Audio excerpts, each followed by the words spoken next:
तो आज मार्केट के अंदर तेज उतार चढ़ाव है, एक दायरे का कारोबार है। अगर आप वैसे पॉइंट्स में जोड़ रहे हैं तो कुछ खास बड़ा मोमेंटम तो नहीं मिल रहा मार्केट के अंदर, हाँ, लेकिन स्विंग काफ़ी बड़े बड़े मिल रहे हैं। आज पहले आप सुबह हरे निशान में खुले अच्छे खासे, उसके बाद फिर एक झटका लगा और फिर से रिकवरी का मोड मार्केट के अंदर जारी है।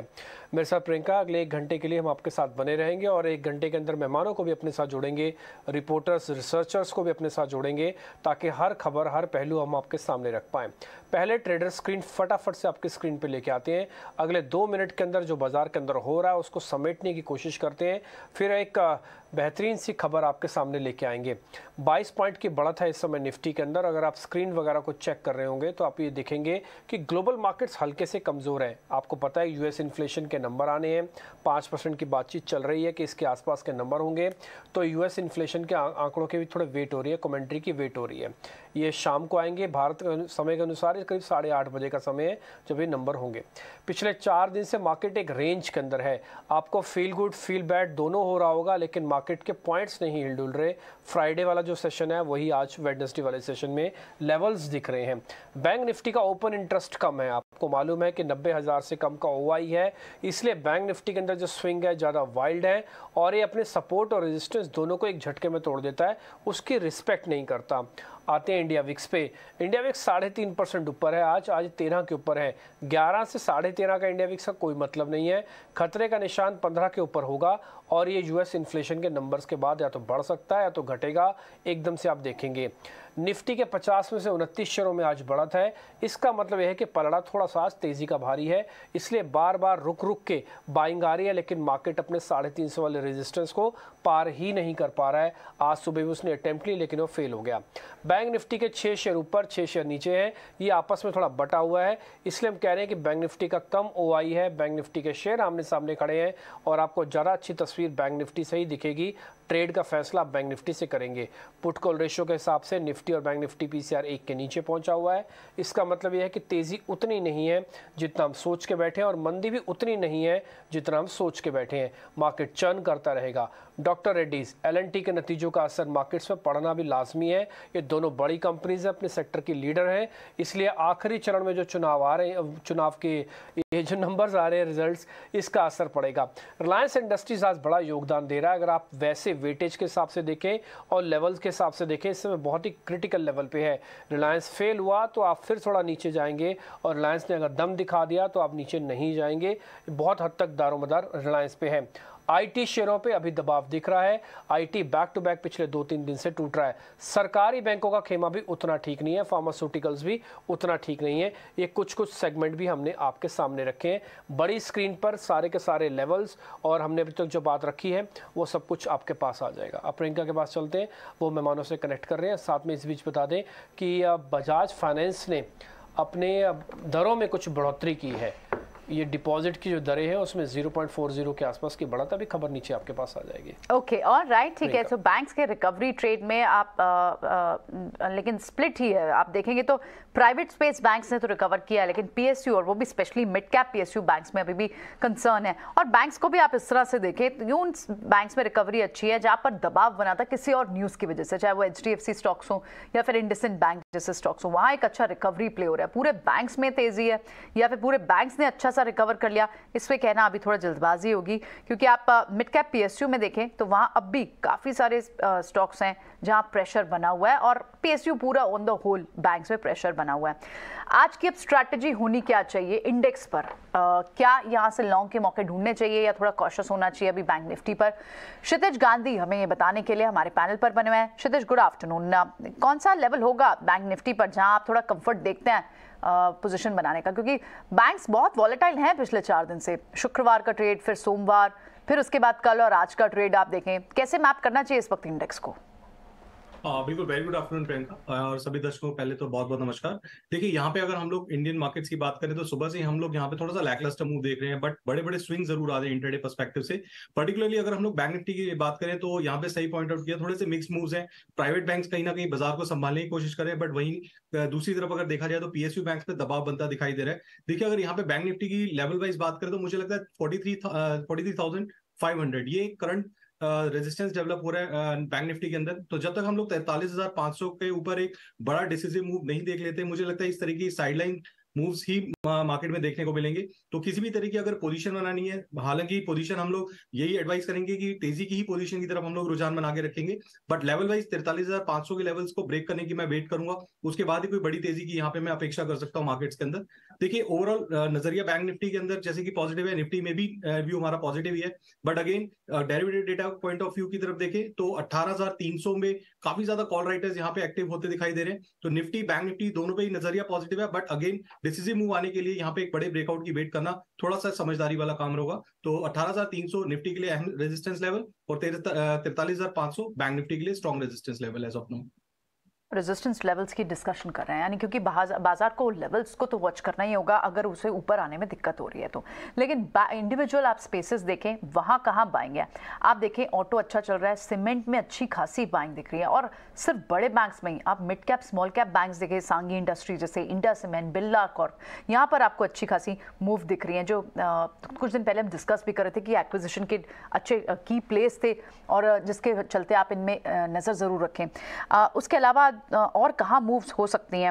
इनफैक्ट क्षितिज की आज की बेट्स क्या होंगी ये समझ लेते हैं। क्षितिज, अगर रेजिस्टेंस है निफ्टी पर, बैंक निफ्टी पर, तो क्या आप बैंक से अभी थोड़ा दूर रहें? मिड कैप स्मॉल कैप में आपको अच्छा रुझान दिखता है? कुछ दूसरे स्पेसेस जैसे सीमेंट जैसे स्पेसेस हो, ऑटो जैसे स्पेसेस हो, ऑटो एंसिलरी हो, कहाँ पर होंगे आज आपकी बेट्स?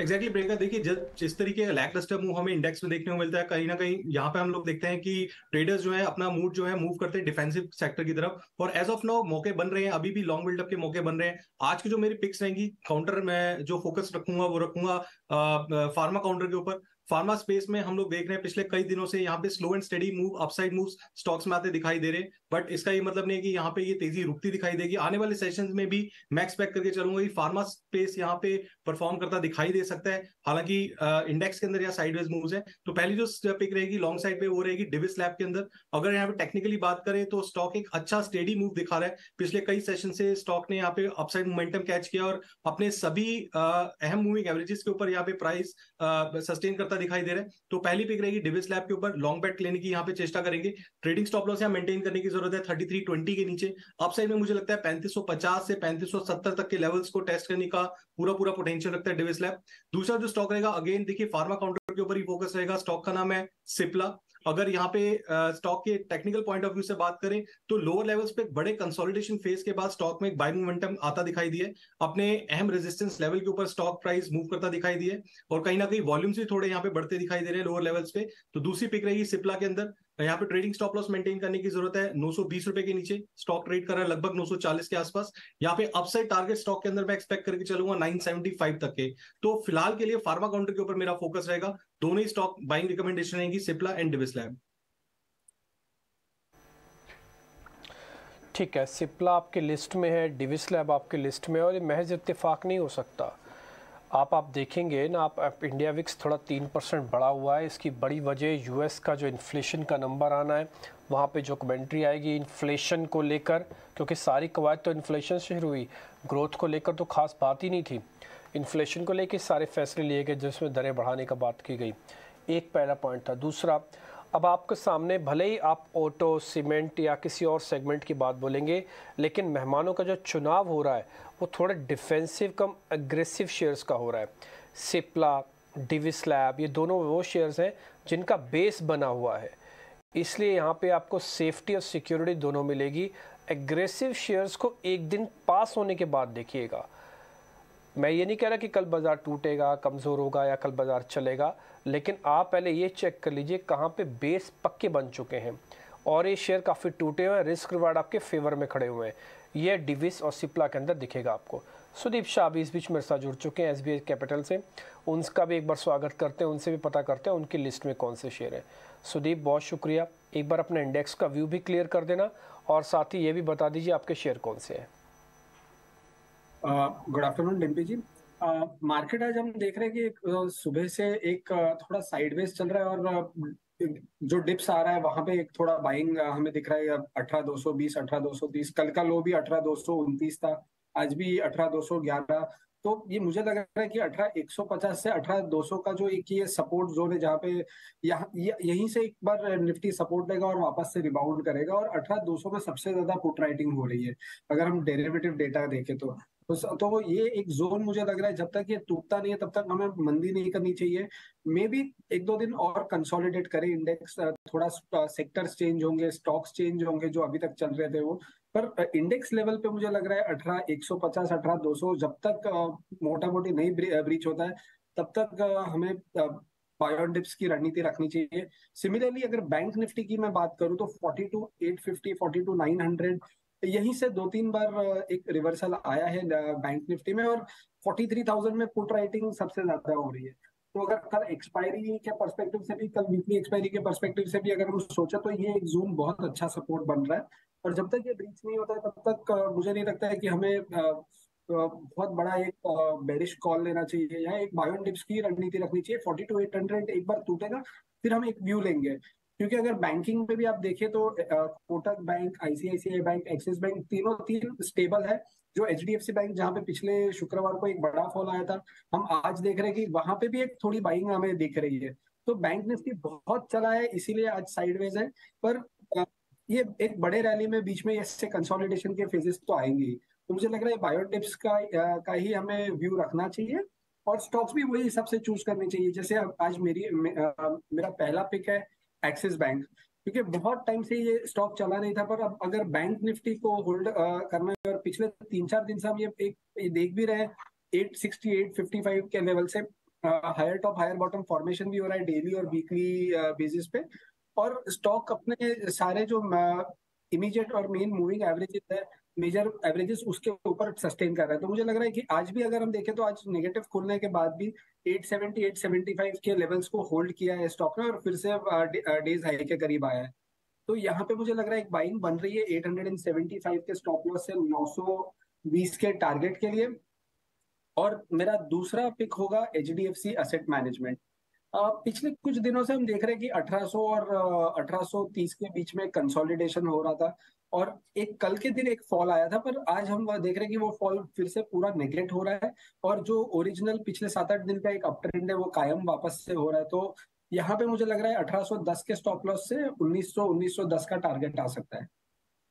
एचडीएफसी एएमसी और बैंकिंग प्ले है इस वक्त सुदीप के रेडार पर। ये तो हुए सुदीप के कॉल्स, लेकिन हमारे साथ फंडामेंटल आउटलुक शेयर करने के लिए Anand Rathi, shares and stock brokers के नरेंद्र सोलंकी भी अब जुड़ गए हैं। नरेंद्र, गुड आफ्टरनून, स्वागत है आपका 18 आवर्स स्वदेश पर। शुरुआत आज मैं एफएमसीजी के साथ करना चाहूंगी, क्योंकि एफएमसीजी सेक्टर में इस वक्त जहां हम चुनिंदा कुछ सेक्टर्स में आप मूव देख रहे हैं उसमें एफएमसीजी प्ले भी है। कंजम्पशन थीम है जिसमें अच्छा खासा एक्शन दिख रहा है, और कुछ तमाम चीजें जो कि कंसर्न्स के तौर पर उभर रही थी वो भी अब सेटल इन होती हुई दिख रही है। जैसे कि रूरल डिमांड के फ्रंट पर अब स्लो एंड इवेंचुअल डेवलपमेंट वहां नजर आ रही है।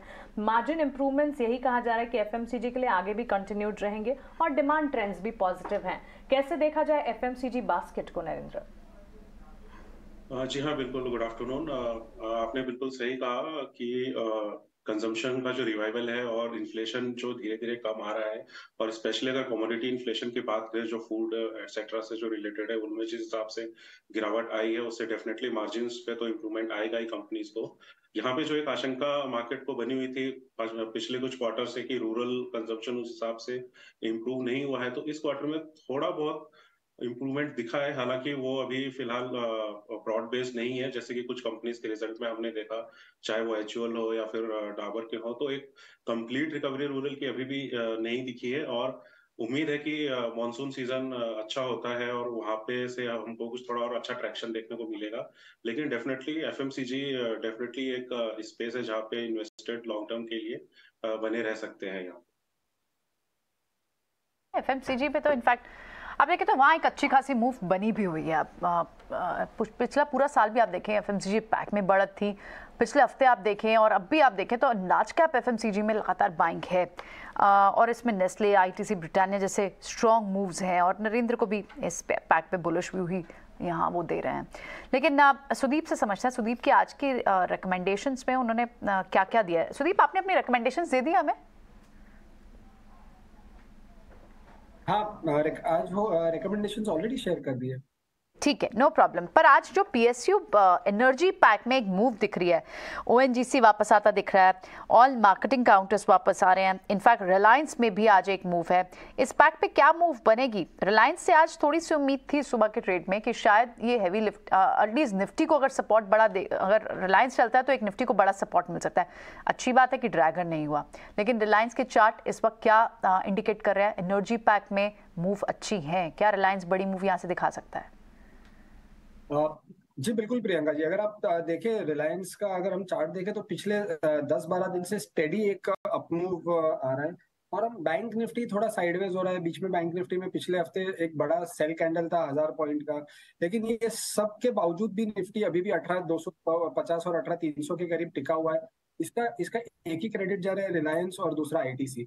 तो मुझे लग रहा है ये पिछले 15 दिन में रिलायंस ने एक बहुत अच्छी भूमिका निभाई है एक मार्केट को सपोर्ट देने के लिए, और ऑलरेडी पिछले 7-8 महीने से चला नहीं था। तो it was also due for a move. और जैसे ही स्टॉक, और आज के हिसाब से अगर हम देखें रिलायंस, तो रिलायंस ने मैनेज किया है पिछले 2-3 दिन से अपने 200 डीएमए के ऊपर सस्टेन करना भी, जो कि 2470 के आसपास है। तो मुझे लग रहा है जब तक ये 2440 और 2450 वाला जो सपोर्ट जोन है होल्ड करेगा, तब तक रिलायंस में यहाँ से हम एक अपमूव का एक्सेलरेशन भी देख सकते हैं 2580 2600 के लेवल तक। और रही बात दूसरे स्टॉक्स की, बीपीसीएल, फिर ऑयल मार्केटिंग कंपनी, ये सब में भी एक अच्छा बाइंग हो रहा है। अगर हम ओएनजीसी के बारे में अगर एक बार देखें तो 163 165 का एक रेजिस्टेंस जोन था, ऑल्सो एक अपट्रेंड में ही था, पर पिछले कुछ दिनों से 163 164 के करीब एक थोड़ा स्टॉक अटक रहा था। लेकिन फिर अभी जब से स्टॉक इसके ऊपर सस्टेन कर रहा है, हम एक फ्रेश राउंड ऑफ बाइंग देख रहे हैं। और मुझे लग रहा है ये वाला जो बाइंग आ रहा है अभी यहाँ पे, तो दैट इज ये स्टॉक को 173 175 के करीब लेके जाएगा। और 162 का एक ट्रेलिंग स्टॉप लॉस हम इसके अंदर रख सकते हैं ओएनजीसी के अंदर। ठीक है, ये कुछ एक बड़े शेयर्स के बारे में आपको रिकमेंडेशन मिल रही थी। मैं थोड़े कैश के शेयर्स पे आना चाहता हूँ। क्षितिज, एक शेयर आप चेक करेंगे, आप जरा स्क्रीन पे लगाओ। सनफ्लैग आयरन के नाम से कंपनी होगी, सनफ्लैग। अगर आपको मिली तो एक बार जरा मेरे को आप बताना। सनफ्लैग आयरन आपको मिला? बिल्कुल बिल्कुल। देखिए डिम्पी जी, यहाँ पे सनफ्लैग आयरन के 13.5% आज ऊपर है जी। हाँ, ये ना 13.5% ऊपर है, वॉल्यूम के साथ ऊपर है। एक्चुअली में इसमें ना एक ब्रेकआउट हुआ है। बस मेरे को ये पता करना है कि ये बस निकल गई या फिर अभी और चल सकता है शेयर। 20 रुपये शेयर का चलना, 13.5%, 150 रुपये की कैटेगरी का शेयर, बहुत बड़ा पॉइंट होता है सर ये, और विद वॉल्यूम है। एग्जैक्टली यहाँ पे देखिए, यहाँ पे आपके साथ बिल्कुल सहमत करूंगा मैं। स्टॉक में एक बड़ा कंसोलिडेशन ब्रेकआउट देखने को मिला है। इनफैक्ट ये जो कंसोलिडेशन था पिछले 1 से 1.5 महीने की रेंज बाउंड मूव्स आने के बाद ये बड़े वॉल्यूम्स के साथ एक मोमेंटम आता दिखाई दे रहा है आज के सेशन में। But again I will support this price movement कि आने वाले सेशन में ये बाइंग जो हमें स्टॉक के अंदर आज देखने को मिल रही है, फॉलो अप बाइंग भी हमें देखने को मिलेगी। बिकॉज जो स्टॉक के टारगेट निकल के आ रहे हैं वो निकल के आ रहे हैं 192 से 195 तक के। इतने बड़े कंसोलिडेशन के बाद देखिए, इतने बड़े वॉल्यूम्स आने के बाद जब इस तरह का मोमेंटम कैच करता है कोई भी स्टॉक, तो मुझे लगता है 1 से 2 ट्रेडिंग सेशन में या 3 से 4 ट्रेडिंग सेशन तक वो फॉलो बाइंग स्टॉक में देखने को मिलती है। तो अभी मुझे ऐसा नहीं लगता कि ये जो गेन्स आज देखने को मिले फिजल आउट होते दिखाई देंगे। अभी भी स्टॉक में दमखम है काफी ऊपर तक मूव करने का। जैसे कि मैंने बताया 192 से 195 तक के लेवल्स यहाँ पे मैं एक्सपेक्ट करके चलूंगा। तो अगर किसी को यहाँ पोजीशन बनानी है तो बिल्कुल अभी भी बनाई जा सकती है। इनफैक्ट मैं यहाँ पे सलाह दूंगा कि डिप्स के ऊपर स्टॉक को एक्यूमुलेट करें। अभी स्टॉक ट्रेड कर रहा है 167 के आसपास। यहाँ पे सलाह रहेगी स्टॉक को एक्यूमुलेट करे 164 तक के लेवल्स पे, फिर वहां पे एक स्टॉप लॉस मेंटेन करें 158 का, और अपसाइड के लिए टारगेट ओपन छोड़ दीजिए 190 तक के। तो स्टॉक के अंदर अभी भी पोजीशन बनाई जा सकती है। स्टॉक का पोटेंशियल है 190 तक के लेवल्स को टेस्ट करने का। ठीक है, अब आपकी ना लिस्ट के अंदर क्षितिज, आपके लिस्ट के अंदर ना एक डिविस लैब था और सिप्ला था, फार्मास्यूटिकल्स। मैंने भी आपके लिए एक शेयर निकाला, एक सुप्रिया लाइफ साइंसेज नाम की कंपनी है, ये भी कैश का सेगमेंट है। Supriya life sciences, SUPRIY, Supriya life sciences. एक बार लेके आइए, 200 रुपये की कैटेगरी का शेयर है, S220। इसका ना फ्लैग ब्रेकआउट आज लग रहा है। आप इसको डालेंगे सर लिस्ट में? मैं डिविस सिप्ला नहीं ले सकता सर, फ्यूचर के लॉट है, हमसे नहीं खरीदे जाएंगे। कैश का शेयर ढूंढना चाहता हूँ, तो मैंने सही ढूंढा है क्या? देखिए डिम्पी जी, यहाँ पे आपने पैटर्न बहुत अच्छा फाइंड आउट किया है। फ्लैग पैटर्न बनता तो दिखाई दे रहा है, लेकिन यहाँ पे मेरे को कंफर्मेशन की वेट करनी पड़ेगी। कंफर्मेशन आएगी मुझे वॉल्यूम्स के साथ। अगर तो यहाँ पे स्टॉक प्राइस के साथ अच्छे वॉल्यूम्स डेवलप होते हैं, अपने एवरेज वॉल्यूम से ज्यादा वॉल्यूम्स आते दिखाई देते हैं, जो फिलहाल अभी चार्ट्स के ऊपर नहीं दिखाई दे रहे, तभी मैं यहाँ पे एक लॉन्ग बेट लेने की सलाह दूंगा। तो वॉल्यूम्स की थोड़ा सा वेट करिए, और ऊपरी स्तरों पे एक छोटा सा रेजिस्टेंस आ रहा है स्टॉक का 225 का। 225 के ऊपर जैसे ही स्टॉक निकलेगा, वहां पे एक बड़ा ब्रेकआउट देखने को मिलेगा। जैसे कि आपने बताया, बुलिश फ्लैग ब्रेकआउट हम लोग जिसको टेक्निकल पैटर्न्स में बात करते हैं, वहां पे एक अच्छा मोमेंटम आता दिखाई देगा, which can take the stock towards 245 to 246 levels. तो यहाँ पे एक डिसिसिव बेट लेनी होगी आपको 225 के ऊपर। ट्रेडिंग स्टॉप लॉस काफी छोटा है, स्टॉप लॉस मेंटेन करने की जरूरत होगी वहां पे 214 के नीचे। 214 रुपए के स्टॉप लॉस के साथ लॉन्ग पोजीशन बनाइए, लेकिन 225 के ऊपर मोमेंटम कैच करने के बाद। सुप्रिया लाइफ साइंसेस पर ही आपको इन ब्रीफ लेकिन काफी अच्छी राय मिलती हुई दिख रही है। लेकिन सुदीप, एक बार आपसे इंडसइंड बैंक पर आपकी राय जानना चाहेंगे। अच्छा एक्शन दिखा रहा है बैंक्स फाइनेंशियल्स में, आज तो हम देख रहे हैं कमजोरी। Of course PSU bank space में ज्यादा कमजोरी है, लेकिन इंडसइंड बैंक के स्टॉक में 2.5% की तेजी, और ये तेजी आई है यूबीएस की रिपोर्ट के बाद, क्योंकि यूबीएस ने डबल अपग्रेड दिए हैं। रिपोर्ट का ये भी कहना है कि 1250 तक के टारगेट्स भी देखने को मिल सकते हैं। डे रेंज की अगर बात करें, 1150 से 1174 के बीच स्टॉक ने आज ट्रेड किया है। आपकी राय क्या होगी? मानसी जी, मुझे लग रहा है ये स्टॉक ने एक अच्छा सा ब्रेकआउट दिया है। अगर हम डिक्लाइनिंग ट्रेंड लाइन हम देखें तो ये एक फॉलिंग ट्रेंड लाइन ब्रेकआउट है स्टॉक में आज। और स्टॉक पिछले 2-3 दिन से अपने 200 डीएमए से फिर से होल्ड करते हुए दिख रहा है। और ये स्टॉक की एक खासियत है, पिछले 2-3 महीने से 1160 और 1060 के बीच में ही एक कंसोलिडेट करते हुए दिख रहा था। और आज हम देख रहे हैं कि ये ट्रेंड लाइन ब्रेकआउट भी है और ये रेंज ब्रेकआउट भी है। तो मुझे लग रहा है आज अगर ये स्टॉक 1155 1150 होल्ड करता है, आज का जो डे लो है, तो आने वाले कुछ सत्रों में हम यहाँ पे 1200 और 1210 तक के भी ये अपसाइड हम देख सकते हैं कि बहुत टाइम का एक अंडर परफॉर्मेंस है। तो वो थोड़ा कवर अप हो सकता है आने वाले कुछ सेशंस में। ले रहा है इंडसइंड बैंक पर, लेकिन अब रुक करते हैं ऑटो इंडस्ट्री का। और हाँ, भारतीय ऑटो इंडस्ट्री जो है इस वक्त टॉप गियर में नजर आ रही है, क्योंकि लगातार ऑटो इंडस्ट्री या ऑटोमोबाइल स्पेस की जहां हम बात करते हैं तो नए लॉन्चेस का जिक्र हम करते ही हैं। और इस साल ऑटो कंपनियां करीब 100 नई गाड़ियां उतारने जा रही हैं, जो पिछले साल से दोगुना होगा। इस पर और ज्यादा जानकारी के साथ हमारे सहयोगी सुमित चतुर्वेदी हमारे साथ जुड़ गए हैं। सुमित, ऑटो इंडस्ट्री के लिए नए लॉन्चेस का सिलसिला इस साल भी बढ़ता दिखेगा? बिल्कुल, देखा हमने पिछले साल जैसे सब कुछ मिला के 50 से 60 लॉन्च हुए थे। वेल, जब तक मैं बताऊं आपको, हम ये बात खत्म करेंगे, आप भी कंफ्यूज हो जाएंगे क्या खरीदें क्या नहीं खरीदें। जैसे सब ग्राहक कंफ्यूज है, क्योंकि इतने सारे जो प्रोडक्ट हैं मार्केट में हैं इस वक्त, लगभग 100 के करीब हम बात कर रहे हैं। और इसको हम सेगमेंट में बांटे तो स्टार्ट करते हैं उससे जो नई गाड़ियाँ आने वाली हैं। जिमनी मारुति की बहुत जल्दी आने वाली है, मारुति की एंगेज, उसके बाद होंडा एलिवेट एसयूवी लाने वाली है, hyundai अपनी एक और लाने वाली है एसयूवी, सिट्रॉन, किया और निसान एक्सट्रेल वापस आ रही है भारतीय मार्केट में, ये भी एसयूवी फॉर्म में होगी। रेनॉ की अरकाना है और जीप की एक और एसयूवी है। सो ये 12 लगभग एसयूवी का नाम मैंने आपको गिनाया, ये मार्केट में आने वाली हैं जो नए प्रोडक्ट हैं। इसके बाद उनकी तरफ जाते हैं जो फेसलिफ्ट होने वाले हैं, उसमें भी हमारे पास कम से कम 15 नाम है इस वक्त। शुरुआत करते हैं थार से, और 5 डोर थार आने वाली है। उसके बाद फोक्सवैगन की tycoon, Kia Seltos, Tata Nexon, Harrier, safari, hyundai Creta, ये सब फेसलिफ्ट आने वाली हैं। ये लगभग 12 से 15 फेसलिफ्ट आने वाली हैं।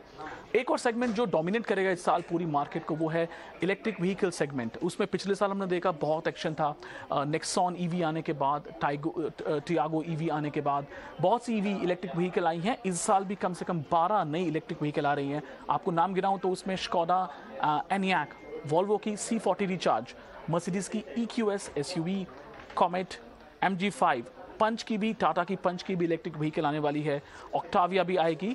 ये सब इलेक्ट्रिक व्हीकल स्पेस में आने वाली हैं। उसके बाद बात करें हम तो लग्जरी गाड़ियों में लगभग 12 से 15 और लॉन्च होने वाले हैं। ये सब मिला के लगभग 30 से 40 लॉन्च हैं। पर इसके अलावा भी वेरिएंट CNG, इलेक्ट्रिक, ये सब आएंगे जो भी इस नंबर के दुगने होंगे। एक नुकसान जो हो रहा है सेगमेंट में वो है सिडान सेगमेंट को। यहाँ पे जो मार्केट है सिडान सेगमेंट खत्म हो रहा है। ये 2 ही सिडान आने वाली हैं इस साल, टोयोटा की और स्कोडा की। ये सब हुआ क्यों? क्योंकि पिछले कुछ सालों में हमने देखा कि बड़ी ऑटो कंपनियां जैसे महिंद्रा XUV 700 आने के बाद बहुत ही ज़्यादा उसने अच्छा किया, प्रदर्शन किया, नई स्कॉर्पियो निकाली। टाटा ने नेक्सॉन के बाद देखा बहुत अच्छा प्रदर्शन किया। सो इन सब का एक एक प्रोडक्ट वंडर रही है, बट उन्होंने बहुत अच्छा प्रदर्शन किया। इस साल भी क्योंकि लोगों की कतार खरीदने की अभी भी जारी है। मंदी की बात जब हो रही है दुनिया भर में, हम देख रहे हैं कि भारत में जो ग्राहक रुके हैं गाड़ी खरीदने के लिए उनका नंबर बहुत बड़ा है। तो इस सब के चलते इस साल भी ये गाड़ियां बहुत ज़्यादा संख्या में आने वाली हैं। 100 जो हमने देखा, कुछ स्टडीज़ हुई हैं, ये सब होंगी इस साल के एंड तक। कुछ चैलेंज रह जाते हैं, जैसे चिप शॉर्टेज है जिसकी वजह से गाड़ियाँ नहीं बन पा रही हैं, और कुछ और चैलेंज हो जाते हैं। पर जो भी कह लें आप, एक वक्त था जब पेट्रोल डीजल प्राइस बढ़ते थे और लोग गाड़ी खरीदना बंद कर देते थे। अभी वो बढ़ते जा रहे हैं, पर गाड़ी भी वैसे ही बढ़ती जा रही हैं, और लोग, ग्राहक जो हैं वो कंफ्यूज है मार्केट में कि क्या खरीदें और क्या ना खरीदें। ऑलराइट, इतने सारी ऑप्शन अगर आप सुमित देंगे तो लोग, तो कस्टमर्स तो कंफ्यूज होंगे कि वो क्या खरीदे क्या ना खरीदे, लेकिन ट्रेंड्स बहुत क्लियरली दिख रहे हैं कि जो टॉप गियर में जो स्पेसेस चल रहे हैं ऑटो में, उसमें कंप्लीटली क्लियरली SUV प्रीमियमाइजेशन का बड़ा ट्रेंड है। उसके अलावा मिड SUV में कई सारे इंपॉर्टेंट लॉन्चेस हैं जिसकी आप बात भी कर रहे हैं। बहुत बहुत शुक्रिया सुमित, ये सारी इंफॉर्मेशन, ये सब कुछ कंपाइल करके व्यूअर्स के लिए लाने के लिए। चलिए, ये तो ऑटो में एक इंटरेस्टिंग रिपोर्ट हमारे लेके आए, इसीलिए आप ऑटो को 5th गियर पे देख भी रहे हैं, टॉप ड्राइव में देख रहे हैं पूरे ऑटो सेक्टर को। लेकिन एक सेक्टर जिसकी वजह से कल से PSU बैंक की हम बात कर रहे हैं, कल से PSU बैंक्स में जो दबाव बना हुआ है, आज भी दबाव बना हुआ है, वो किस वजह से बना हुआ है? ECL जो एक बड़ी बात निकलकर सामने आई है, एक्सपेक्टेड क्रेडिट लॉस मॉडल, यानी बैंक्स को अपना कितना इनकर हो सकता है लॉस, उसकी प्रोविजनिंग पहले करके चलनी होगी। जनवरी में एक RBI ने इस पर एक पेपर भी सर्कुलेट किया था, लेकिन हालांकि ये बात भी नहीं भूलनी चाहिए कि ये इस मॉडल की अगर बात करें तो बैंक्स की एसेट क्वालिटी इस वक्त बहुत अच्छी दिख रही है, बैंक्स अच्छी क्वालिटी में दिख रहे हैं, और ये प्रोविजनिंग जो करनी है over the period of time उन्हें करनी है, बहुत कंफर्टेबली बैंक इसे एब्जॉर्ब कर भी लेंगे। तो क्या आज बाजार में, और ये कल से ही आपको दिख रहा है, क्या PSU बैंक्स पर ये ओवर रिएक्शन है इस न्यूज़ का? इसको भी समझते हैं। हर्ष से एक बार पहले इस पर और डिटेल ले लेते हैं, फिर नरेंद्र के साथ एक बार डिस्कस करेंगे कि ऐसे में कहाँ, कौन से स्टॉक्स में मौका बन रहा है खरीदारी का। हर्ष, पहले आप एक बार और व्यूअर्स को हमारे समझाएं मैटर। जी हाँ, तो currently banking sector incurred loss model follow करता है प्रोविजनिंग के लिए। जो भी लॉसेस इनकर होता है वो प्रोवाइड किया जाता है। अब एक ट्रांजिशन आएगा आगे जाके, जो कि बैंक्स अब एक्सपेक्टेड लॉस कैलकुलेट करके उनको भी प्रोवाइड करेंगे। तो ये पर्टिकुलर नॉर्म्स RBI अभी भी डिस्कशन में है बैंक्स के साथ, और कब इम्प्लीमेंट होगा वो एक क्वेश्चन मार्क है। तो पहले टाइमिंग पे बात करते हैं। RBI ने एक डिस्कशन ड्राफ्ट निकाला था Jan 23 में, और उन पे सजेशंस गया है Feb 23 में। अब आगे जाके यही उम्मीद है कि क्योंकि बैंकिंग सेक्टर के प्रोविजंस काफ़ी क्लीन है, एसेट क्वालिटी काफ़ी क्लीन है, आगे जाके FY 24 में RBI नोटिफाई करेगा और FY 25 में इसका इम्प्लीमेंटेशन शायद से होगा। तो यही एक्सपेक्टेशन है। अब बैंक ऑफ इंडिया और कैनरा बैंक से कमेंट्री आई है कि 4 to 5% उनके जो लोन बुक है मैथमेटिकली उतने का प्रोविजन करना पड़ेगा। अब ये एक साल में नहीं करना है, उनको 5 years में करना है। तो over a period of 5 years उनको 1% उनको उनका लोन बुक प्रोवाइड करना पड़ेगा फॉर मीटिंग ECL नॉर्म्स। तो ये पर्टिकुलर चीज़ एक बिट ऑफ एन ओवरहैंग हो गई है, स्पेशली PSU बैंकिंग बास्केट में। CLSA सजेस्ट करता है कि 0.8 to 1.5% of PSU banking loans में प्रॉब्लम आ सकती है, प्रोविजनिंग करना पड़ेगा, जो कि प्राइवेट बैंक्स में ये इशू नहीं आ रहा है अकॉर्डिंग टू देम।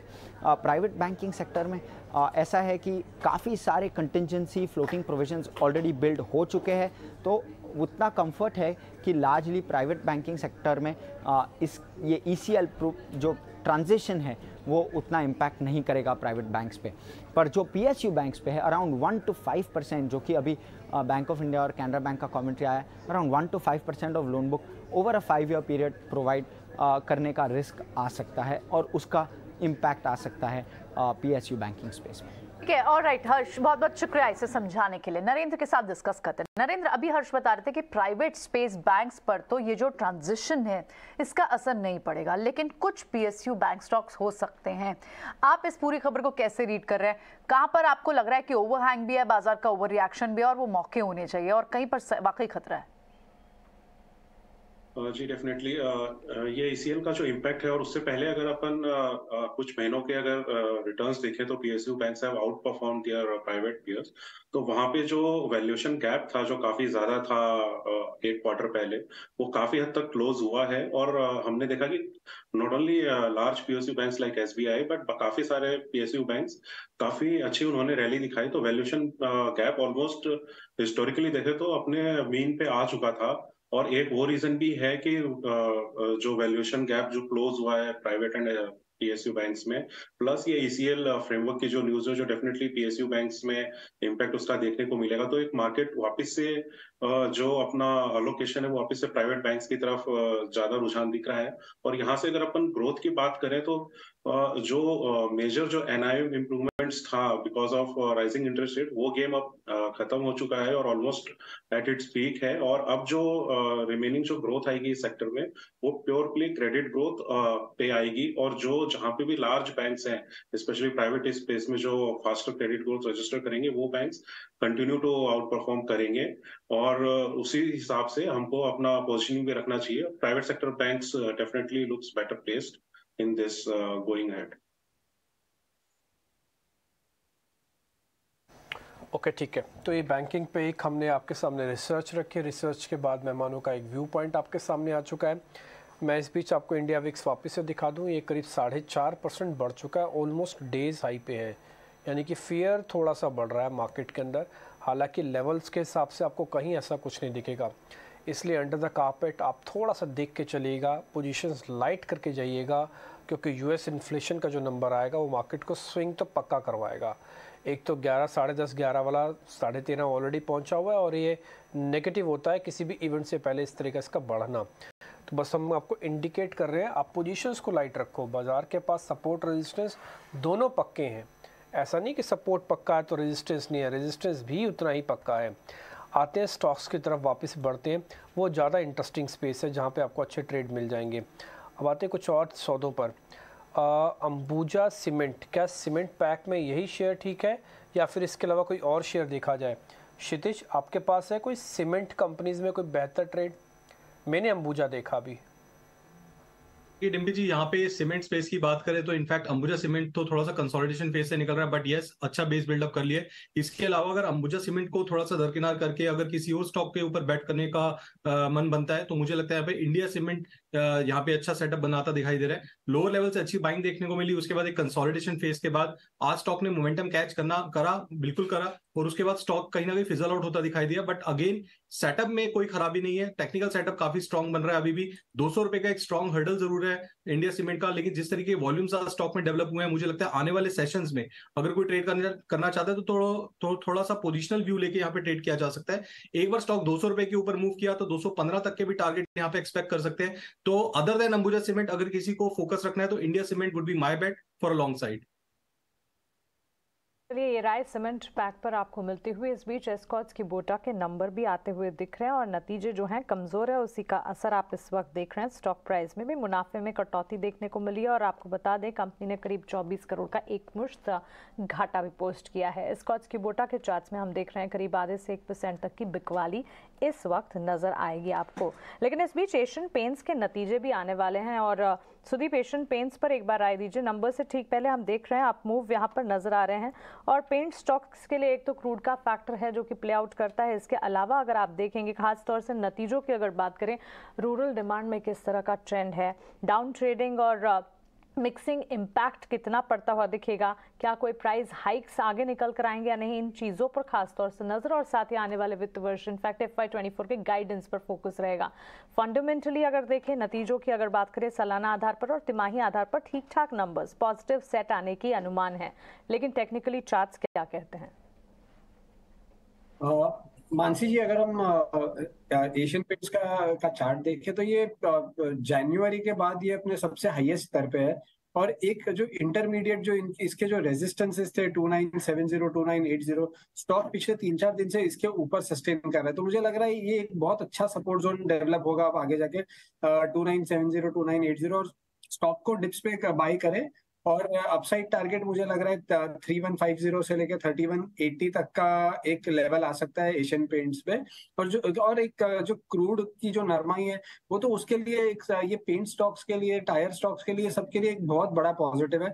और ये इसी के वजह से ये रैली प्ले आउट हुई, और मुझे लग रहा है ये थोड़ा क्रूड यहाँ से और भी थोड़ा वीक होगा। तो ये सपोर्टिव सारे फैक्टर्स रहेंगे, और ये डिप्स पे पेंट के स्टॉक्स स्पेशली एशियन पेंट्स में थोड़ा बाइंग ज्यादा आएगा बिकॉज ये मार्केट लीडर है। तो मुझे लग रहा है 2970 के स्टॉप लॉस के साथ 3150 और 3200 के टारगेट के लिए एशियन पेंट्स की में खरीदारी की जा सकती है। ठीक है, तो आप एशियन पेंट्स में यहाँ खरीदारी के मौके ढूंढेंगे। वैसे भी आजकल सुदीप जितने भी बड़े काउंटर्स हैं जो टिपिकली FI फेवरेट्स होते थे उनमें फिर से मूव वापस दिख रही है। क्रूड की एक चाल तो है ही, ये रीज़न तो है ही, लेकिन दूसरी रीज़न ये भी है जिसकी वजह से आप इन स्टॉक्स में मूव देख रहे हैं। लेकिन at the same time IndusInd bank को एक बार डिस्कस करते हैं। हमारे साथ सुदीप भी हैं और हमारे साथ क्षितिज भी हैं। क्षितिज, इंडसइंड बैंक 2-3 दिन से चल रहा है, लगभग 8-9% की मूव आ गई है। ये बात ठीक है कि ये CRO की न्यूज़ से पहले गिरा भी था, क्या वो गैप सारे कवर हो गए हैं और ये क्या फर्दर बाइंग है? देखिए प्रियंका, अगर हम लोग ये टेक्निकल सेटअप पे बात करें तो एक बड़ा फॉल देखने को मिला था, लेकिन जिस तरह की रिकवरी पिछले 2 सेशंस में मिली है, मुझे नहीं लगता आने वाले सेशन में कोई बहुत बड़ा फॉल यहाँ पे हम एक्सपेक्ट करके चल सकते हैं। इनफैक्ट चार्ट्स अपने कंसोलिडेशन लेवल्स के जो जोन बनाया था उसके ऊपर निकलता दिखाई दे रहा है। अब जो इमीडिएट हर्डल रहेगा इंडसइंड बैंक के लिए वो रहेगा 1200 रुपए का। एक बार 1200 रुपए के लेवल्स यहाँ पे डिसिसिवली मूव करता है, इंडसइंड बैंक अपसाइड में ब्रेक देता है, तो नेक्स्ट टारगेट स्टॉक के निकल आएंगे पोजिशनली 1240 के। तो यहाँ पे मुझे नहीं लगता कि कोई बहुत बड़ा फॉल फिर से एक्सपेक्ट करेंगे, बट यस, अगर फिर भी कहीं ना कहीं स्टॉक में डिप मिलती है तो मुझे लगता है निचले स्तरों पे 1140 से 1150 के लेवल्स पे एक बार स्ट्रॉन्ग सपोर्ट स्टॉक बना चुका है। तो किसी को अगर यहाँ पोजीशन बनानी है तो बिल्कुल बना सकते हैं। लॉन्ग साइड पे चार्ट्स काफी ज्यादा प्रॉमिसिंग निकल के आ रहे हैं। ट्रेडिंग स्टॉप लॉस यहाँ मेंटेन करने की जरूरत है 1130 रुपए के नीचे। अपसाइड में मैंने जैसे कि बताया पहले टारगेट होगा 1200 का, और एक बार 1200 के लेवल स्टॉक डिसिसिवली ब्रेक करता है तो अगले टारगेट 1230 से 1240 तक के स्टॉक में निकल के आते हैं।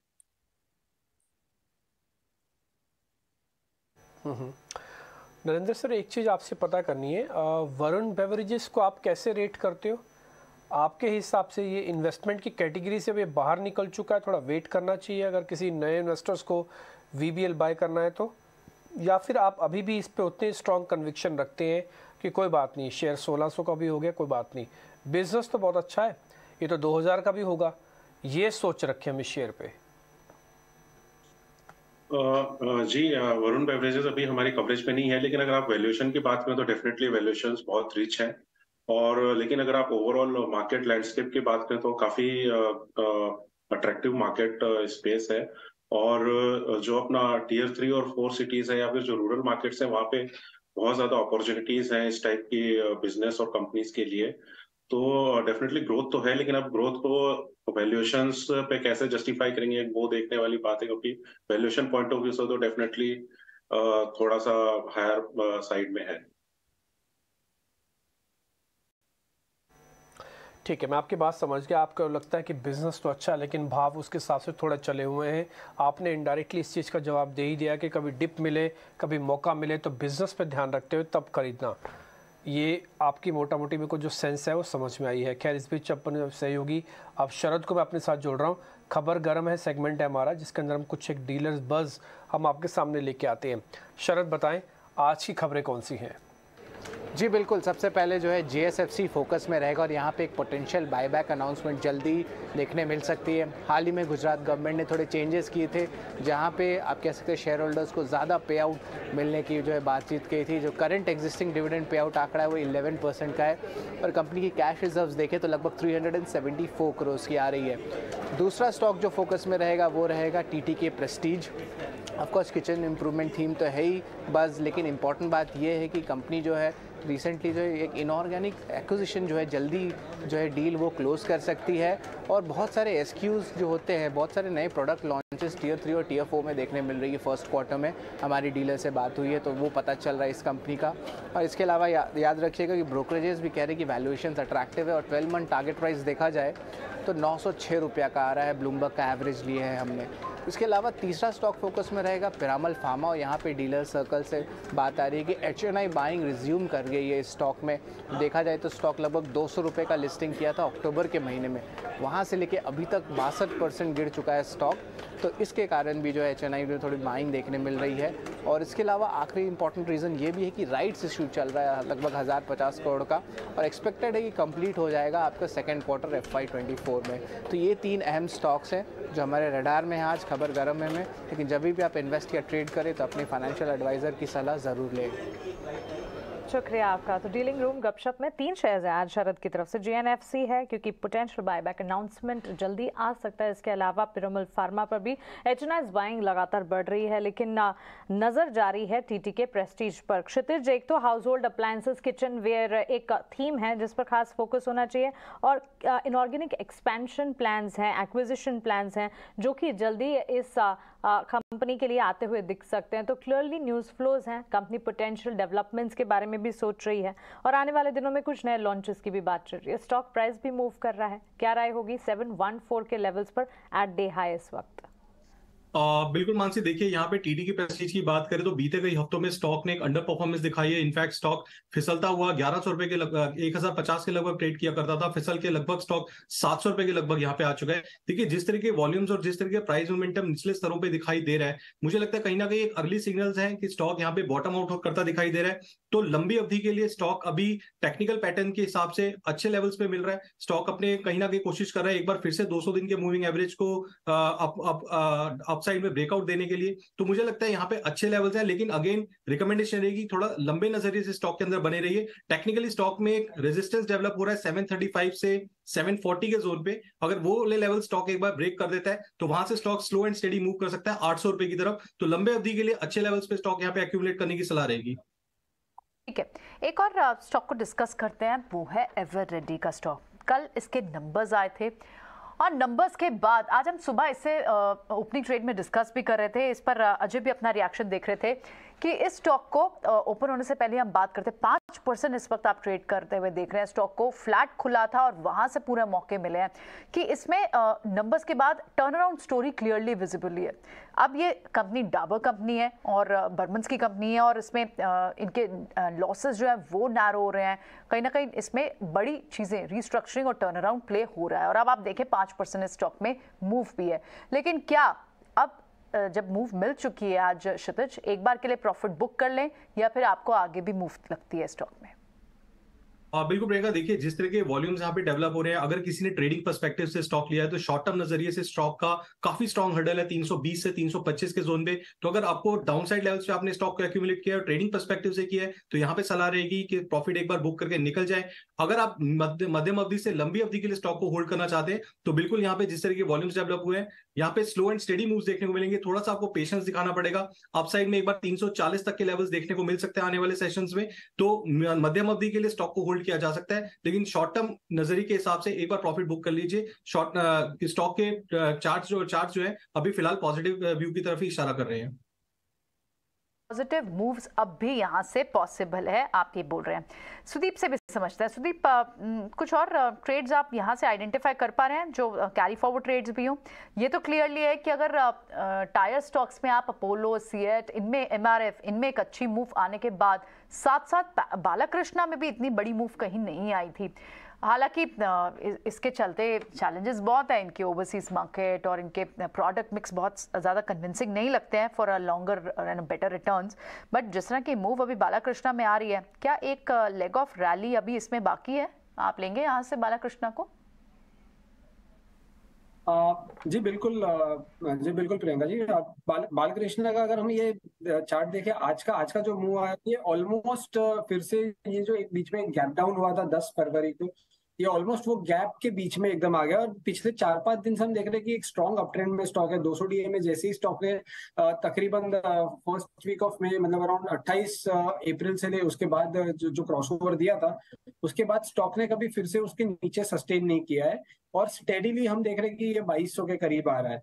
और अब यहाँ से मुझे लग रहा है 2160 एक बहुत बढ़िया सपोर्ट बन जाएगा। पिछले 2-3 दिन में यहाँ पे बहुत ज्यादा वॉल्यूम एक्टिविटी हुआ है 2160 2165 के आसपास। तो ये एरिया जब तक होल्ड करता है तब तक यहाँ पे ऊपर में 2270 और 2300 ये आ सकता है ये स्टॉक में। तो अगले कुछ दिनों के लिए मुझे लग रहा है कि टायर स्पेस में अभी भी बुलिशनेस रहेगी। जेके टायर, फिर अपोलो टायर, बालकृष्ण इंडस्ट्रीज, ये सब में मुझे लग रहा है कि एक तेजी बनी रहेगी। आपको मिलती हुई बालकृष्ण इंडस्ट्री, इनफैक्ट पूरे के पूरे टायर पैक या ऑटो एंसिलरी स्पेस के लिए इस वक्त हम देख रहे हैं पॉजिटिविटी। बाजार इस वक्त रिकवरी मोड में आने की कोशिश कर रहा है। निफ्टी अगर आप देखेंगे निचले स्तरों से करीब 100 अंकों की रिकवरी यहां पर नजर आएगी और बैंक निफ्टी की चाल पर भी एक बार नजर होनी चाहिए।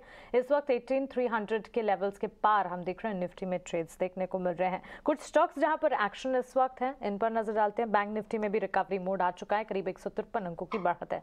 केसी इंटरनेशनल, क्षितिज इस स्टॉक पर अपनी राय दीजिए।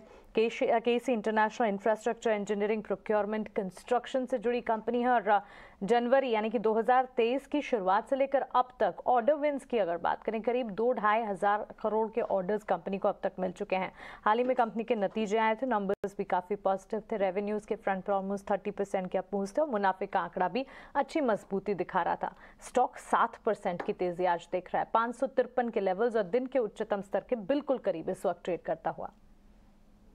देखिए मानसी, काफी अच्छा स्टॉक आपने यहाँ पे पिक किया। एक बड़ा ब्रेकआउट देखने को मिल रहा है स्टॉक के अंदर। अगर हम लोग टेक्निकल चार्ट्स के ऊपर बात करें तो स्टॉक में एक बड़ा कंसोलिडेशन फेज देखने को मिला। इनफैक्ट पिछले 6 महीने की अगर मैं बात करूं स्टॉक मूवमेंट की, अपसाइड में 510 रुपए और डाउन साइड में 450 रुपए, ये 50 से 60 रुपए की मूवमेंट में एक बड़ा कंसोलिडेशन फेज स्टॉक ने यहाँ पे विटनेस किया। पिछले 6 महीने की कंसोलिडेशन के बाद जिस तरीके के वॉल्यूम्स और प्राइस मोमेंटम स्टॉक में आज देखने को मिला है, मुझे लगता है ये रैली अभी फिलहाल तो रुकने वाली नहीं है। स्टॉक के अंदर बिल्कुल यहाँ पे बने रह सकते हैं जिनके पास ऑलरेडी पोजीशन है।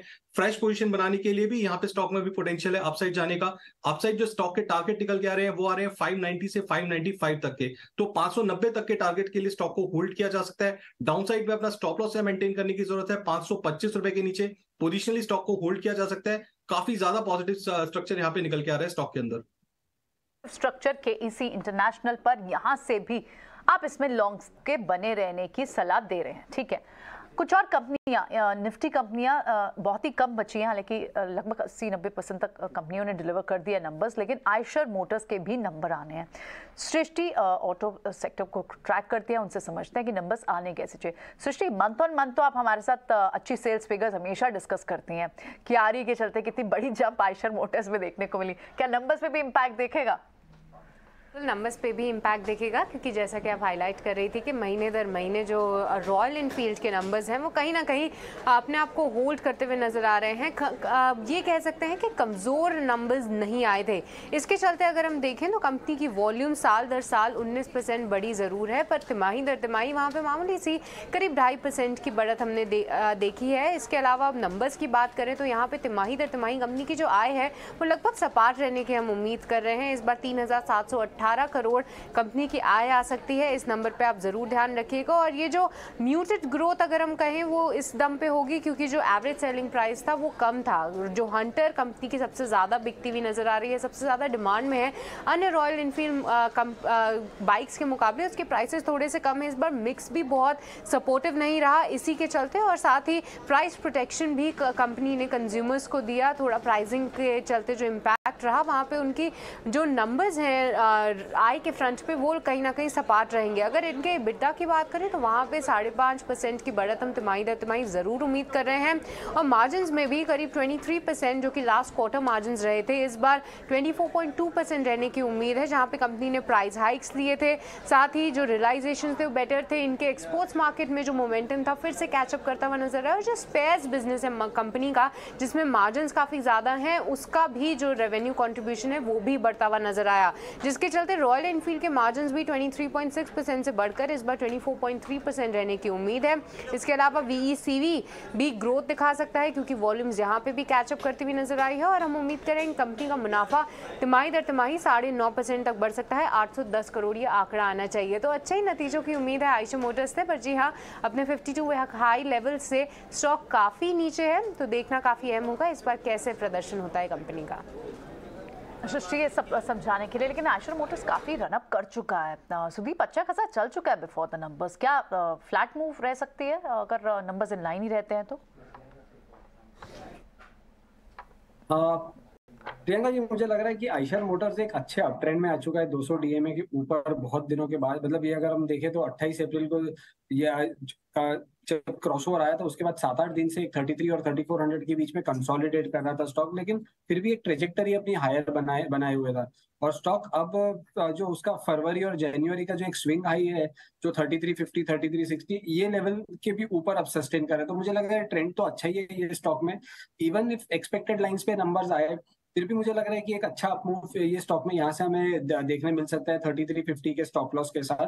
3600 मुझे लगता है आ सकता है आने वाले कुछ सेशन में, बिकॉज एक अगर हम देखें कि सिर्फ स्टॉक स्पेसिफिक अगर ये रिजल्ट स्पेसिफिक होता तो ठीक है, लेकिन पूरा ऑटो सेक्टर भी चल रहा है और सारे ऑटो के स्टॉक्स चल रहे हैं, तो मुझे लग रहा है एक पॉजिटिव रब ऑफ रहेगा इवन इफ ये एक्सपेक्टेड लाइंस पे नंबर्स हो तो।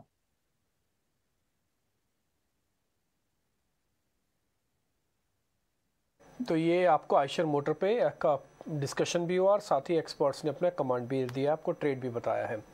अब थोड़ा और आगे बढ़ते हैं। आज का वैसे सेशन मार्केट का वो काफ़ी अच्छा रहा क्योंकि मार्केट ने रिकवरी के दम पर ऑलमोस्ट डेज हाई पे क्लोज करके जा रहा है। ये इवेंट से पहले डेज हाई पे क्लोज करना अपने आप में इम्पॉर्टेंट बात है। आपको पता है शाम को 5 बजे के बाद कर्नाटक चुनाव के एग्जिट पोल हो जाएंगे, जिसमें मोटा मोटी बात ये की जा सकती है कि कांटे की टक्कर होगी, हो सकता है कांग्रेस लीड भी कर जाए। दूसरी इंपॉर्टेंट बात, यूएस इन्फ्लेशन के नंबर भी आज शाम को ही आएंगे, तो दो चीज़ों का रिएक्शन हम कल एक साथ देने वाले हैं, तो इसलिए आज की क्लोजिंग को इम्पोर्टेंस देनी चाहिए। तो आज की क्लोजिंग तो ठीक हो रही है, बट मेरी चिंता बार बार विक्स पे ही है, तो विक्स अभी भी 2.5-3% ऊपर है। देखते हैं क्या होता है, और रेंज का ब्रेकआउट नहीं हो रहा है। सबसे इंपॉर्टेंट बात, रेंज में ही हम हैं और जो हो रहा है पिछले 4 दिन से इसी रेंज में हो रहा है। आगे बढ़ते हैं, अब जरा पूजा से कनेक्ट कर लेते हैं। वो एलएनटी के नंबर्स जो आने वाले हैं वो आपको बता देंगी, और उसके बाद क्षितिज आप जरा एलएनटी का चार्ट खोल के रखिएगा, बताइएगा कोई सौदा बनता हो तो फिर लेके जाएंगे। पूजा बताएं एलएनटी के नंबर्स कैसे आ रहे हैं। जी, एलएनटी के नतीजों में आय में 12% की ग्रोथ एक्सपेक्टेड है। तिमाही आधार पर 28% की ग्रोथ देखने को मिल सकती है और इनके कोर और नॉन कोर कारोबार दोनों से ही सहारा मिलेगा। मुनाफे की बात करें तो 21% की ग्रोथ, तिमाही आधार पर 80% से ज्यादा की ग्रोथ एक्सपेक्टेड है। ऑर्डर इनफ्लो में भी हमारा अनुमान है कि 5% की गिरावट रहेगी अगर सालाना आधार पर कंपेयर करें तो, और क्वार्टर ऑन क्वार्टर अगर देखेंगे तो 15% की ग्रोथ देखने को मिल सकती है। यहाँ पर इनके सभी जितने भी वर्टिकल्स हैं, hydrocarbon, building and factories, power TND और मेटल सेक्टर, यहाँ से एक अच्छा सपोर्ट ऑर्डर्स में मिलता हुआ देखने को मिल सकता है। लेकिन मार्जिन के लिहाज से देखेंगे तो वहां पर दबाव रहेगा, सपाट मार्जिन रहेंगे क्योंकि इनके इनपुट कॉस्ट जो बढ़े हुए थे उसका असर मार्जिन पर देखने को मिल सकता है। अब आगे FY24 को लेकर क्या गाइडेंस है, ग्रीन एनर्जी ऑर्डर को लेकर क्या आउटलुक कंपनी दे रही है और मार्जिन को लेकर भी कंपनी क्या आउटलुक शेयर कर रही है, इन तमाम फैक्टर्स पर हमारी नजर रहेगी। कुल मिलाकर बात करें तो नंबर्स अच्छे रहेंगे ऑर्डर इनफ्लो के फ्रंट पर भी, लेकिन मार्जिन में थोड़ा दबाव रह सकता है।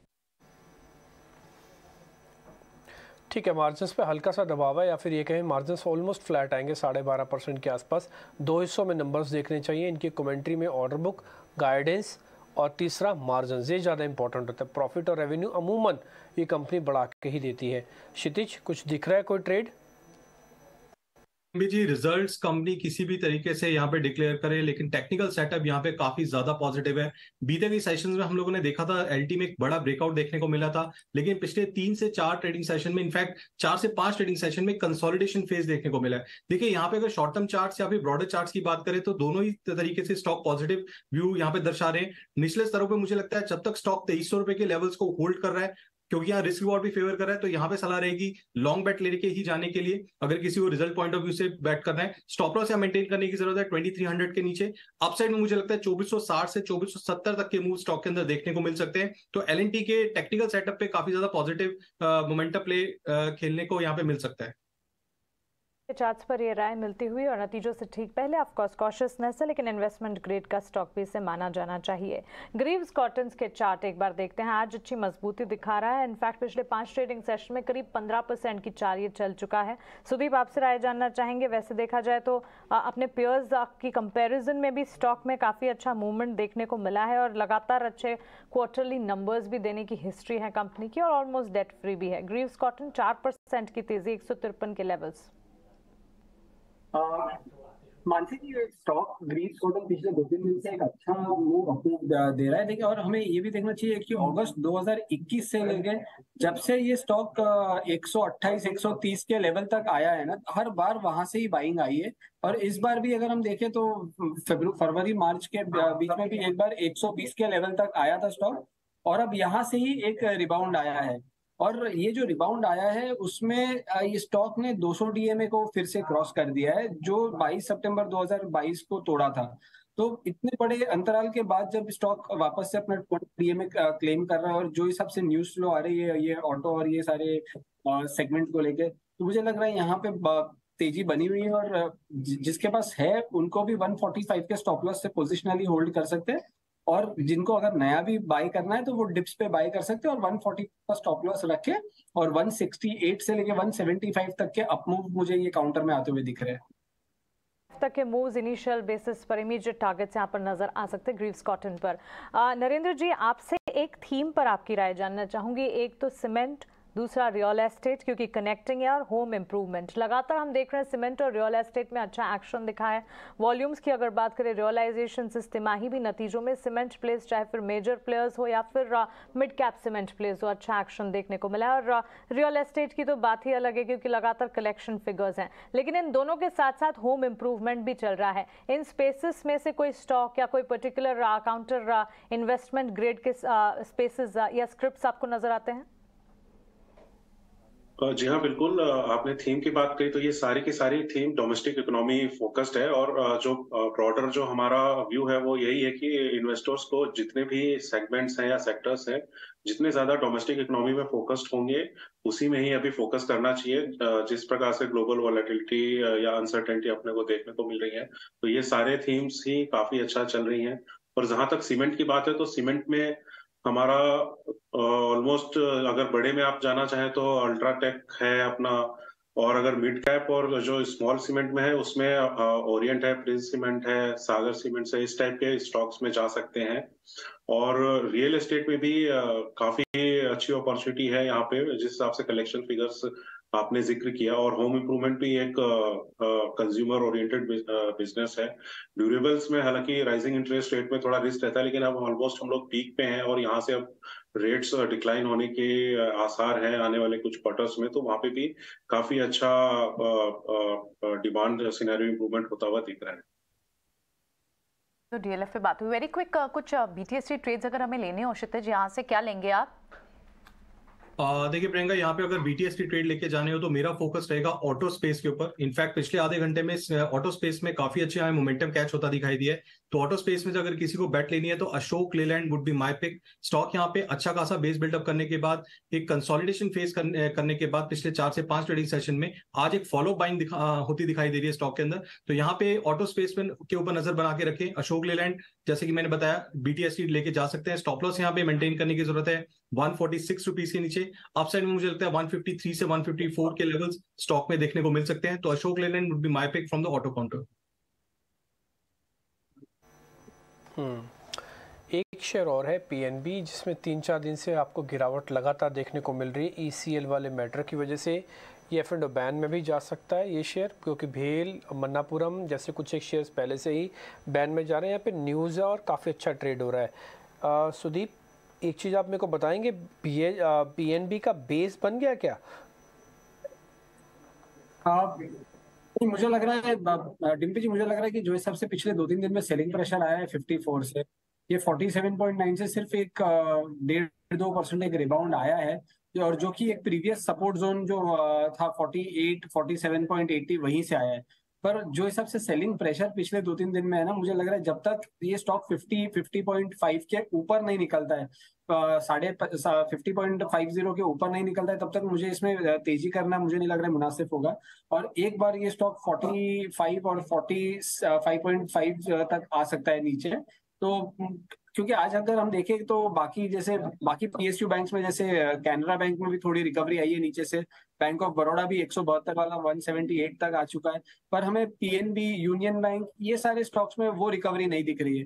तो मुझे लग रहा है कि हमें थोड़ा पीएसयू बैंक्स में भी थोड़े सिलेक्टिव होकर काम करने की जरूरत है। अब ये वैसा दौर नहीं है कि वो सारे के सारे पीएसयू बैंक्स एक साथ चलेंगे, तो हमें सिलेक्टिव होकर काम करना पड़ेगा। जब बात बिल्कुल ठीक है, आपके सेलेक्टिव होकर काम करना पड़ेगा। इस समय सिर्फ 4-5 मिनट ही रह गए हैं बाजार बंद होने का। हम आपके लिए भी वो टाइमर भी चला देंगे ताकि आपको थोड़ा आइडिया लग जाए। और दूसरा एक पॉइंट और, अब आप सौदे ज़्यादा मत लीजिएगा। अब जितने भी हम शेयर सर से पता कर रहे हैं ना, वो अमूमन सिर्फ जानकारी के लिए होंगे, सौदों में ना कन्वर्ट करना आप। बजाज ऑटो काफ़ी अच्छा चला हुआ सेटअप है। क्षितिज एक बार आप ज़रा देख के बताएंगे, ये कैरी फॉरवर्ड कर लेना चाहिए कि आज में प्रॉफिट बुक कर लें। देखिए आज 2 इवेंट होंगे, शाम को इम्पैक्ट आएगा कल। बजाज ऑटो के अच्छे प्रॉफिट्स आए हुए हैं पहले से ही, तो बने रहें या फिर प्रॉफिट्स को बुक करें।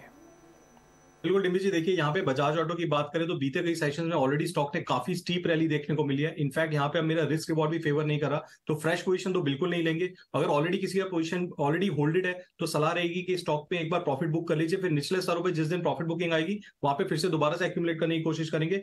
फिलहाल के लिए सलाह रहेगी प्रॉफिट बुक करके एक बार एग्जिट ले लीजिए। करना चाहेंगे बजाज ऑटो में, और अच्छी खासी मूव हम देख भी चुके हैं कि बजाज ऑटो में आ भी चुकी है। लेकिन जब बाजार अब बस कुछ 2-3 मिनट ही रह गया, आपको ये भूलना नहीं होगा कि आज वेडनेसडे बुधवार को यूएस सीपीआई फिगर्स आने हैं। यानी कल सुबह जब हम इंडियन मार्केट्स रिएक्ट करेंगे तो यूएस मार्केट से एक बड़ी अपडेट हमारे लिए होगी। यूएस सीपीआई क्या वहाँ पर फिर से कोई डिसअपॉइंटमेंट आती है, बढ़कर आता है, क्योंकि एक बड़ा इंपॉर्टेंट गाउज मीटर है फेडरल रिजर्व के लिए, जिससे कि उनकी next action on rate hike decide होगा। 10 हाइक्स अब तक हो चुके हैं, और अब आज का जो सीपीआई फिगर आएगा प्लस ये जो यूएस का जो लगातार जॉबलेस डेटा आ रहा है, ये बड़े पैरामीटर्स होते हैं जिसके बेसिस पर फेड डिसाइड करता है कि आगे अभी कब पॉज पॉसिबल है या फिर से एक रेट हाइक होगा। उसी पर बाजार की चाल बनी हुई है। इंटरनेशनल मार्केट्स को इनफैक्ट हम देख भी रहे हैं, वहाँ पर अभी फ्यूचर्स में भी आपको दबाव दिख रहा है। सो पोजीशन इस वक्त इसको सोचते हुए भी before going for this big event, ये सोचकर ही ट्रेडर्स को अपनी पोजीशन लेके जानी चाहिए। मानसी हमारे साथ बनी हुई हैं सारे दिन का एक्शन रैप लेकर आकर। बिल्कुल, तो दिन भर वॉलेटिलिटी जरूर रही, लेकिन लास्ट आवर ऑफ ट्रेड्स में हमने देखा बाजार ने रिकवरी अटेम्प्ट की और इस रिकवरी में कामयाबी भी हासिल होती हुई 18,300 के पार निफ्टी इस वक्त क्लोजिंग दिखाते हुए। एडवांस डिक्लाइन रेशियोज अगर देखेंगे तो क्लियरली एडवांसेस का पलड़ा इस वक्त भारी है। 1100 एडवांसेस के सामने 950 डिक्लाइंस नजर आएंगे। लेकिन इस वॉलेटिलिटी में कौन से स्पेसेस थे जिन्होंने बाजार को संभालने का काम किया? ऑटोमोबाइल सेक्टर में अच्छा खासा एक्शन देखने को मिला। टाटा मोटर्स देखें अच्छी तेजी के बीच कामकाज करता हुआ। आज इंडसइंड बैंक के स्टॉक प्राइस पर जरूर नजर रखनी चाहिए, क्योंकि यूबीएस के डबल डाउनग्रेड की जो खबर आई उसके ठीक बाद हमने स्टॉक में पॉजिटिव मूवमेंट देखी और काफी अच्छी मजबूती के साथ इंडसइंड बैंक में भी स्टॉक मूवमेंट देखने को मिली। लाइफ इंश्योरेंस प्लेज में एचडीएफसी लाइफ, एसबीआई लाइफ पर अगर आप नजर डालेंगे वहां पर भी अच्छे एक्शन, अच्छे गेन्स और मोमेंटम के बीच कामकाज देखने को मिला। इसके अलावा अगर आप देखेंगे डिफेंसिव्स भी बाजार को काफी संभालने का काम करे थे। इनमें लेबोरेटरी स्टॉक्स जैसे कि डिविज लेबोरेटरीज ने अपना योगदान दिखाया, यहाँ पर अच्छी मजबूती के बीच कामकाज देखने को मिला। हेल्थ केयर डायग्नोस्टिक की अगर बात करें वहां पर भी कुछ हद तक मोमेंटम बिल्टअप होता हुआ दिखा। एनर्जी थीम भी थी जो कि बाजार में आज प्ले आउट कर रही थी, और इसी के चलते निफ्टी एनर्जी स्पेस में भी पावर ग्रिड के चार्ट्स को देखे अच्छी मजबूती के बीच वहां पर भी ट्रेड्स जो हैं वो एक्टिव नजर आए। इसके अलावा shipping corporation of India SCI अगर बात करें, यहाँ पर नतीजे और नतीजों के ठीक बाद एक पॉजिटिव सेट ऑफ नंबर्स का इंपैक्ट था जो कि एससीआई के चार्ट्स पर देखने को मिला। 6% तक की तेजी शिपिंग कॉर्पोरेशन ऑफ इंडिया के काउंटर में हम क्लोजिंग के दौरान भी देख रहे हैं। और साथ ही आईआरबी इंफ्रा टोल कलेक्शन के जो लेटेस्ट डेटा आते हुए देखें वो पॉजिटिव रहे, और इसी के चलते आईआरबी इंफ्रा के स्टॉक में भी उसका एक इम्पैक्ट देखने को मिला। करीब 3-3.5% की तेजी के साथ यहाँ पर कामकाज इस वक्त देखने को मिल रहा है। पीएसयू बैंक स्पेस में प्रोविजनिंग को लेकर कुछ खबरें जो आती हुई देखने को मिली और न्यूज फ्लोज के चलते कंसर्न्स डेवलप होते हुए दिखे, और इसी के चलते बैंक्स फाइनेंशियल से उतना एक्शन नहीं दिखा जितना दिखना चाहिए। In fact Nifty PSU bank space को आप देखेंगे 50 अंकों की गिरावट के साथ इस वक्त लाल निशान में सेटल इन होता हुआ देखने को मिला है। इसके अलावा अगर आप देखेंगे निफ्टी के गेनर्स में आज बाजार को रिलायंस से संभालने का काम किया, वहीं HDFC bank, Bajaj finance, IndusInd bank, ITC जैसे काउंटर्स भी इस लिस्ट में शामिल थे, जहां पर एक्शन के साथ हमने दिन भर तेजी देखी या फिर सबसे बड़े कंट्रीब्यूटर्स मार्केट के कहे जाएंगे। लूजिंग कैंडिडेट्स में आईटी स्पेस से जुड़ी दिग्गज कंपनी इन्फोसिस में बिकवाली का दबाव दिन भर जारी रहा। वहीं यूपीएल, डॉक्टर रेड्डीज, हिंडाल्को और LNT, of course even before the results हमने एलएनटी के चार्ट में थोड़ी सी कॉशियसनेस देखी, लेकिन एक्सपर्ट्स का ये मानना है कि इसे वॉच लिस्ट में रखा जाए और एक बार लिस्ट रिजल्ट्स आने के बाद इस पर कोई डिसीजन लिया जाना चाहिए। रिजल्ट्स की जहां बात कर रहे हैं एलएनटी और साथ ही डॉक्टर रेड्डीज पर भी नजर रहे, क्योंकि नतीजों से ठीक पहले वहां पर भी एक मूवमेंट नजर आई। ऑफकोर्स डिफेंसिव का एक फैक्टर था, जिसके चलते हमने देखा कि अब अन्य जो फार्मास्यूटिकल और लेबोरेटरी डायग्नोस्टिक से जुड़ी स्पेसेस स्टॉक्स थे वो परफॉर्म कर रहे थे, लेकिन डॉक्टर रेड्डीज करीब 1.5% की गिरावट झेल रहा था। मिड कैप में हमने देखा अच्छी मजबूती के बाद आज ब्रॉडर मार्केट्स यानी कि मिड कैप में एक्शन नहीं नजर आया। स्टॉक स्पेसिफिक मूवमेंट जरूर थी, लेकिन इंडेक्स जो है दिन भर थकान महसूस कर रहा था। निफ्टी मिड कैप इंडेक्स अगर आप देखेंगे क्लोजिंग के वक्त भी हमने देखा हल्की सी ही खरीदारी के साथ। तो क्लियरली जहां ब्रॉडर इंडेक्सेस लगातार बाजार को सपोर्ट करते हैं, आज मिड कैप इंडेक्स परफॉर्म नहीं कर पाया, लेकिन Sona Comstar, Prestige, Balkrishna Industries, Tata Elxsi जैसे स्टॉक्स थे जो कि मिड कैप में आज प्ले आउट कर रहे थे। कुल मिलाकर एफएमसीजी, कंजम्पशन, ऑटोमोबाइल स्पेस और एनर्जी स्पेस थे जो कि बाजार को संभालने का काम कर रहे थे, लेकिन कई सारे पॉकेट्स थे जहां से सपोर्ट या डेवलपमेंट आते हुए आज के सत्र में देखने को नहीं मिले। हालांकि स्टॉक स्पेसिफिक मूव्स ढेर सारे थे, इसी के चलते फाइनल क्लोजिंग आप हरे निशान के साथ देख रहे हैं। 18,300 के पार हम देख रहे हैं, करीब 50 अंकों की मजबूती के साथ निफ्टी की क्लोजिंग 43,331 के लेवल्स पर 150 अंकों की मजबूती के साथ बैंक निफ्टी और करीब 200 अंकों की तेजी पर 61,940 के लेवल्स पर सेंसेक्स इस वक्त ट्रेड्स क्लोज करता हुआ सेटल इन करता हुआ। शुक्रिया सुदीप आपका हमारे साथ जुड़ने के लिए और अपने टेक्निकल आइडियाज़ हमारे साथ शेयर करने के लिए, और साथ ही स्टॉक स्पेसिफिक मूव्स भी हमारे साथ डिस्कस करने के लिए। हमारे अन्य टेक्निकल एनालिस्ट और साथ ही फंडामेंटल एक्सपर्ट्स का भी शुक्रिया क्लोजिंग कॉल में हमारे साथ बने रहने के लिए। चलिए क्लोजिंग कॉल्स को हम यहीं समेट रहे हैं, लेकिन 18 आवर्स स्वदेश पर खबरों का सिलसिला लगातार जारी है। आप बने रहे हमारे साथ। नमस्कार।